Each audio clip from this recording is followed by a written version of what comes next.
오늘 신명기 9장 말씀입니다. 오늘도 주신 말씀 속에서 하나님이 우리에게 바라시는 것들이 무엇인지 깨닫고 믿음 안에서 승리하는 복된 하루가 될 수 있기를 간절히 바랍니다. 신명기 9장을 보는데요. 가나안 땅, 약속의 땅을 바라보면서 모압 평지에 모여 있는 이스라엘 백성들의 모습을 여러분 떠올려 보십시오. 이제 그들은 곧 가나안 땅에 들어가게 될 것입니다. 여기에 대한 기대감이 그들에게 당연히 있을 것입니다. 그러나 그 기대감과 달리 또 다른 한편으로는 그것에 대한 두려움과 염려도 분명 그들에게 동시에 함께 있었을 것입니다. 하나님은 이스라엘이 가나안 땅에 들어가서 얻게 될 그 승리를 위해서 그 승리, 그 전쟁에 나가 싸워서 승리할 것을 기대하도록 하기 위해서 이미 하나님은 요단 동편에 있는 두 나라를 차지하는 큰 승리를 통해서 앞으로 싸울 그 싸움의 승리의 그 맛을 미리 보게 하셨습니다. 헤스본 왕 시혼과 바산 왕 옥을 물리치고 그곳에 그 땅을 차지했고 이미 몇몇 지파들은 그 땅에서 기업으로 그 땅을 유업으로 받았습니다. 그러니 다른 지파들도 기대감이 굉장히 한창 상승하고 있는 중일 것입니다. 한 번도 땅을 소유해 본 적이 없고 자기 땅이라는 이름으로 그곳에 거주해 본 적 없는 그런 이스라엘 백성들에게 그들은 자기 땅을 유업으로 받는다는 그 사실만으로도 그들의 마음이 엄청 설레고 기대가 되었을 겁니다. 아마 그 요단 동편에서 몇몇 지파가 그 땅을 차지하는 것을 보면서 너도 나도 속히 들어가서 나도 그 땅에 거하는 그 족속들을 물리치고 하나님께서 주시는 그 승리를 얻고 우리도 그 약속의 땅을 속히 받고 싶다, 이런 마음들, 기대감들이 분명 있었을 것입니다. 그러나 동시에 그들이 치러야 할 전쟁을 생각해 보면 사실 그들에게 큰 두려움이 있었습니다. 왜 그렇습니까? 이미 40년 전에 정탐꾼을 통해 보았던 그 땅에 살고 있는 거민들, 그 땅에 살고 있는 족속들에 대한 정보를 익히 들어서 알고 있기 때문입니다. 지금 가나안에 들어가기 위해 준비하고 있는 이 대부분의 이스라엘 백성들은 사실 정탐꾼 사건이 있었던 당시 매우 어린 나이에, 그때 당시에는 싸움에 나갈 수 없는 어린 나이에 불과했습니다. 하지만 그때 이미 이스라엘 백성들 가운데 보고되었던 그 내용들이, 그 소문들이 익히 그들에게도 들려졌고 그들에게도 전달되었기에 여전히 그들은 두려워하고 있었을 것입니다. 어떤 소문입니까? 그 땅에 살고 있는 가나안 족속들이 얼마나 크고 장대한가.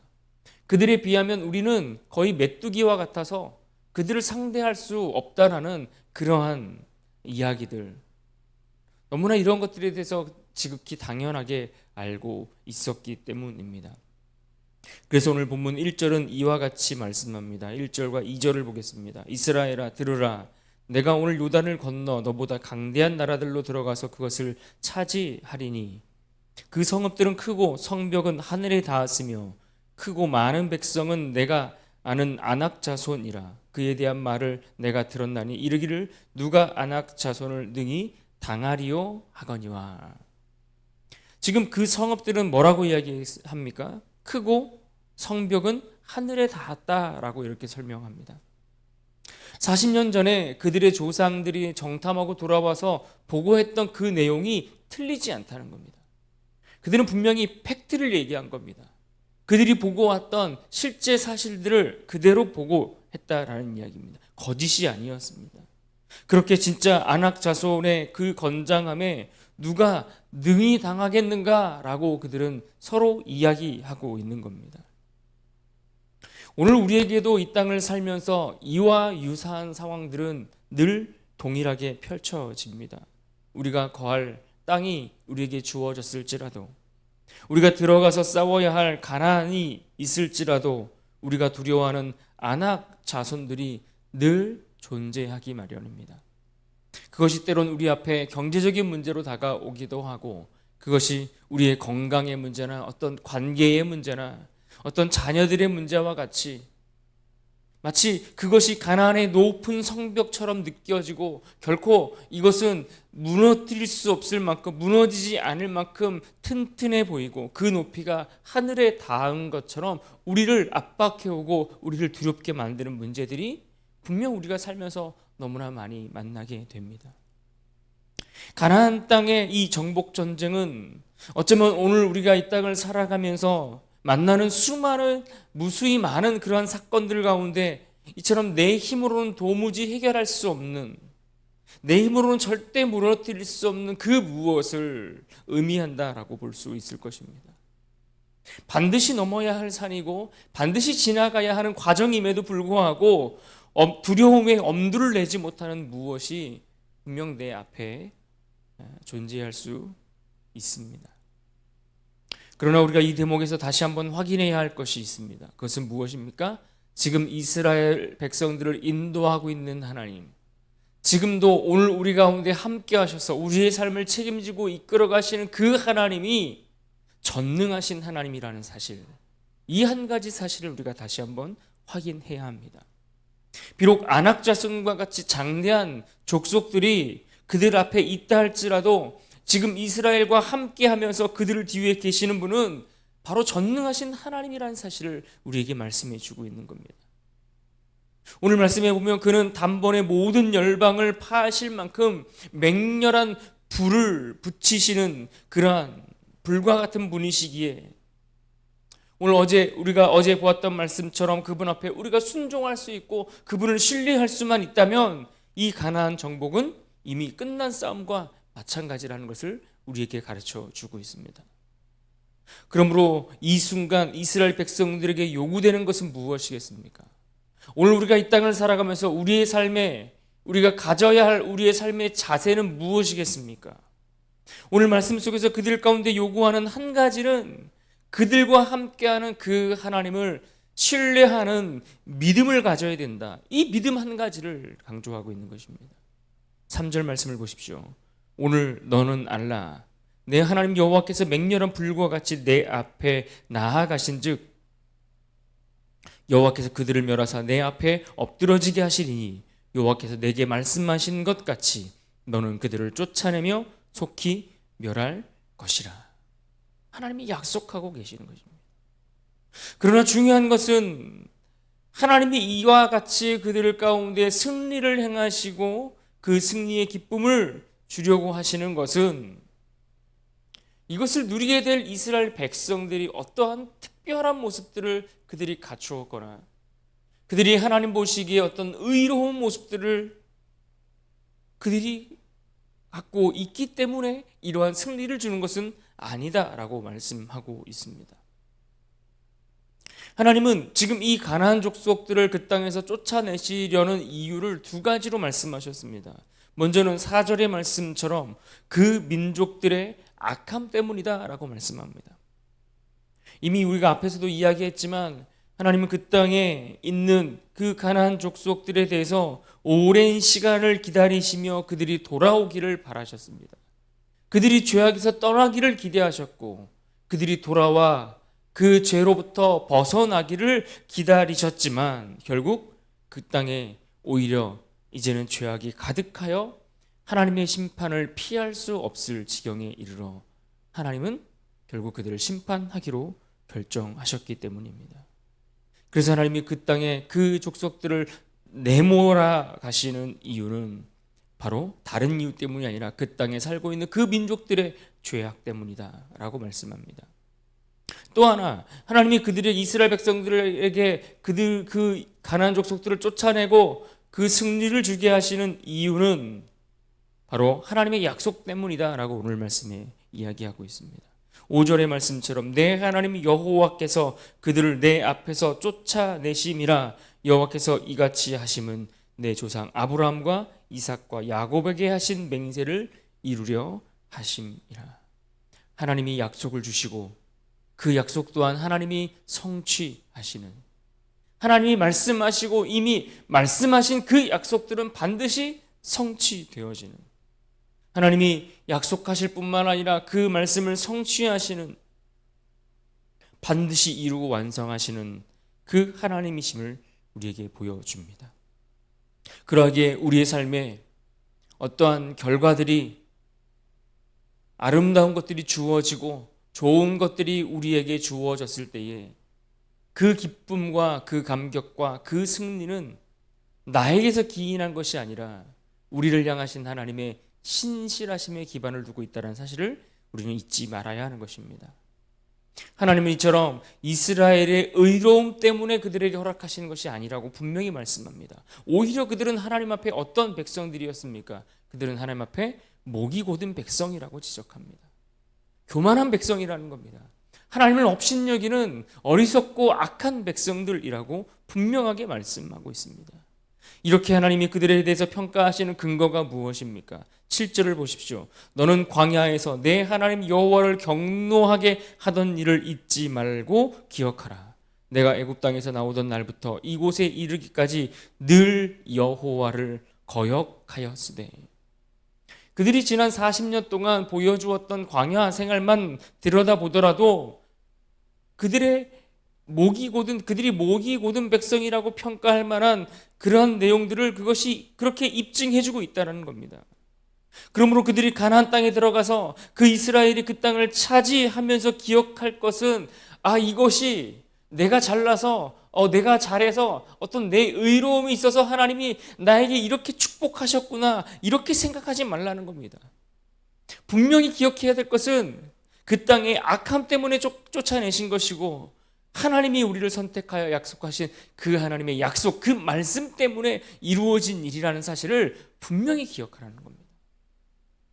그래서 내가 조금 잘 일이 풀린다고 하나님 앞에 우쭐대지 말라는 겁니다.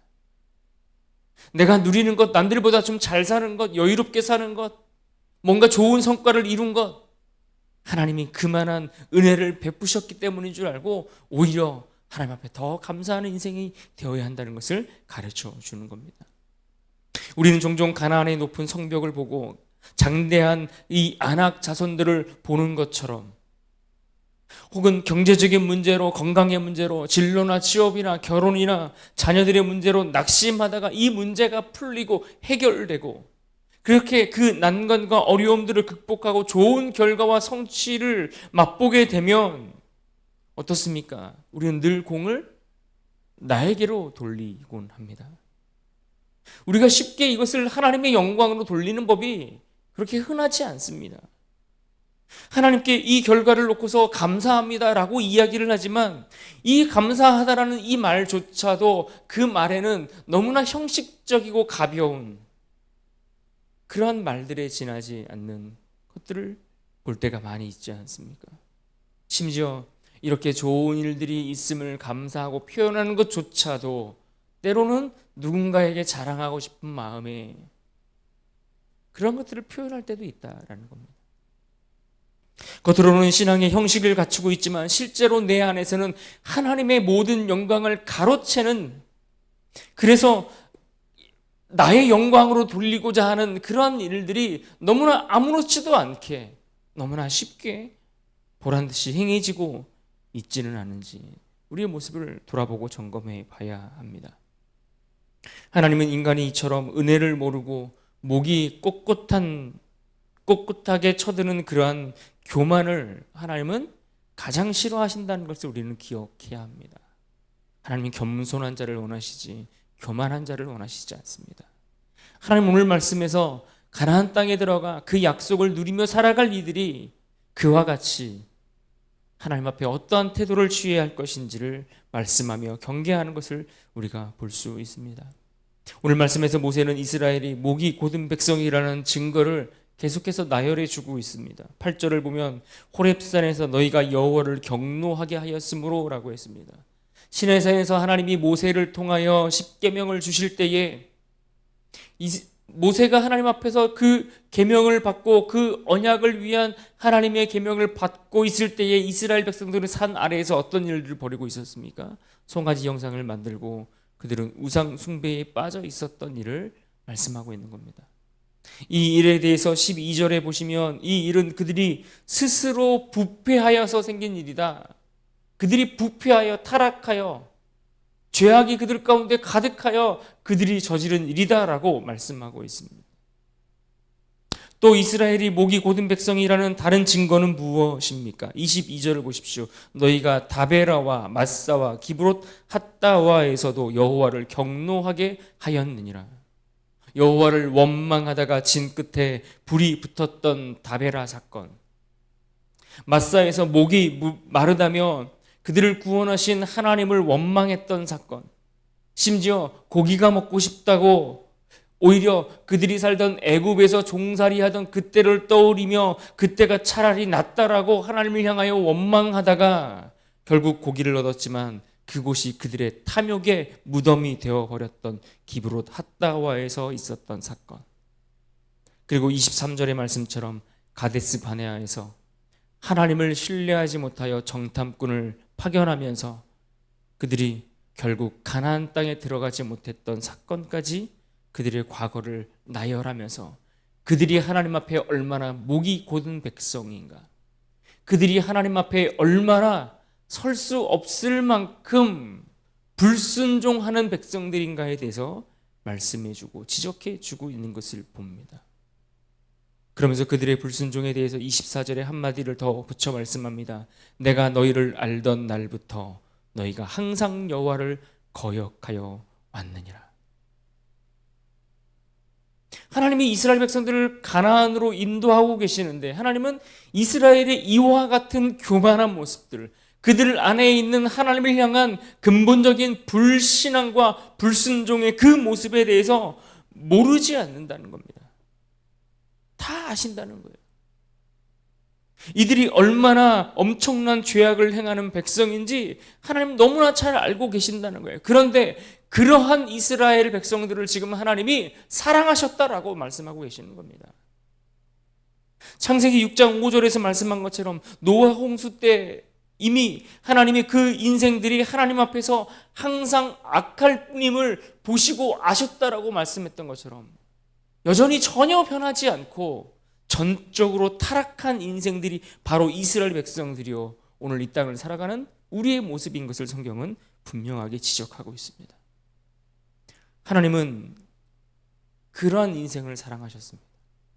우리와 같이 불순종과 불신앙과 불충한 우리의 모습을 그럼에도 불구하고 사랑해 주신 것입니다.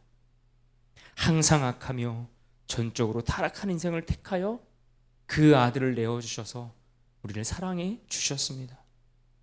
그러므로 우리가 높은 성벽을 만날 때에 혹은 안악 자손과 같은 수많은 적들을 만나서 두려워하다가 혹 그들과 싸워서 승리를 얻게 되더라면 그 승리의 근거가 나에게 있지 않음을 기억하고 나에게 비롯된 대가가 아니라 값없이 주시는 하나님의 은혜임을 잊지 말아야 하는 겁니다. 여러분, 우리가 이와 같이 하나님의 은혜를 기억하며 이것이 나에게 기인하지 않고 하나님께로부터 왔다는 사실을 우리가 온전히 깨닫고 정말 그분이 주시는 참된 승리를 맛보고 살아가려면 어떻게 하는 것이 옳겠습니까? 오늘 말씀을 근거로 생각해 보면 그분 앞에 엎드려 기도하는 것이 유일한 길임을 말씀해 주고 있습니다. 모세가 어떻게 했다는 겁니까? 과거 이스라엘이 불순종할 때마다 그들이 그렇게 목이 곧은 백성과 같이 하나님 앞에 불신앙과 원망으로 범죄할 때마다 모세는 하나님 앞에 엎드렸습니다. 하나님 앞에 엎드려 기도했던 그 모세의 기도를 하나님이 그때마다 들으시고 그때도 나의 기도를 들으셨다. 그때도 하나님이 나의 말을 들으시고 그들에게 행하려 하셨던 그 진노의 화살을 돌이켜서 여전히 그들에게 은혜를 거두지 않으셨다라고 말씀해 주고 있는 겁니다. 그러므로 우리도 그와 같이 하나님 앞에 엎드려 그의 은혜를 구하는 지혜가 필요합니다. 기도 앞에 무너지지 않는 성벽은 없습니다. 기도 앞에 해결받지 못할 문제 또한 없습니다. 기도를 들으시는 하나님보다 더 큰 문제도 더 강한 대적도 존재하지 않습니다. 그렇게 하나님은 기도를 통해 모세의 그 기도를 들으시고 이스라엘을 버리지 아니하시고 그들을 인도해 가셨던 것을 봅니다. 마찬가지로 기도를 통해 우리를 하나님 앞에 그와 같이 겸손한 자로 다시 서도록 만들어 가고 계시는 것입니다. 그러므로 오늘 우리가 말씀을 기억하며 살아갈 때에 특별히 본문 27절에서 모세가 드렸던 그 기도처럼 그 말씀을 붙들고 승리하며 살아가는 하루가 될 수 있기를 바랍니다. 27절입니다. 주의 종 아브라함과 이삭과 야곱을 생각하사 이 백성의 완악함과 악과 죄를 보지 마옵소서. 하나님 앞에 우리가 언제나 목이 곧은 백성처럼 연약한 존재임을 고백하면서, 그러나 모세의 기도를 들으시고 은혜를 베푸셨던 그 하나님을 기억하며 다시 그 하나님을 신뢰하면서 오늘도 우리에게 주어진 삶의 자리 속에 하나님 앞에 엎드려 기도함으로 어떤 높은 성벽과 큰 대적을 만나더라도 하나님을 신뢰하는 그 믿음 가운데 주시는 그 승리를 맛보며 그 기쁨을 누리는 복된 인생, 그러한 하나님의 축복받는 인생으로 살아갈 수 있기를 주님의 이름으로 축원합니다.